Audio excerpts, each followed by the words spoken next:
Hi kitties, இது எஸ்டேடே vlog. நாங்கள் இப்போ எங்கே போயிட்டுருக்கோன்னு தானே நினைக்கிறீங்க. எங்கள் அக்காளோட ஃப்ரெண்டோட அக்காவுக்கு இன்றைக்கி மேரேஜ். நாங்கள் மார்னிங் போயிருந்தோம், பட் வீடியோ எடுக்கலை. அங்கே ஓணம் சத்யா தான் லஞ்சாக தந்தாங்க. இப்போ நாங்கள் எல்லோரும் சேர்ந்து ரிசப்ஷனுக்கு தான் போயிட்டுருக்கோம். மாப்பிள்ளை வீட்டுக்கு போய் வீடெலாம் பார்த்துட்டு மண்டபத்துக்கு போய் கேக் கட் பண்ணி கிஃப்டெல்லாம் கொடுத்தோம். பட் நாங்கள் வீடியோ தான் எடுக்க மறந்துட்டோம். அப்படியே டின்னர் சாப்பிட வந்தாச்சு.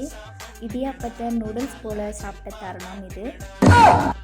பிரியாணி எப்படி இருந்ததுன்னு எங்கள் அண்ணா இப்போன்னு சொல்லுவாங்க. ஸ்பெஷல் டேலண்ட் உண்டு, இடியாப்பத்தையே நூடுல்ஸ் போல் சாப்பிடுவாங்க. அப்படி நாங்கள் சாப்பிட்டு முடிச்சுட்டு வீட்டுக்கு கிளம்ப ரெடி ஆகியாச்சு. எல்லாத்துக்கும் பாய் சொல்லிட்டு வீடியோ எடுத்துகிட்டு இருக்கும்போது ஃப்ரெண்ட்ஸ்னால் இப்படி தான் இருக்கணும்னு நினைக்க வச்சாங்க.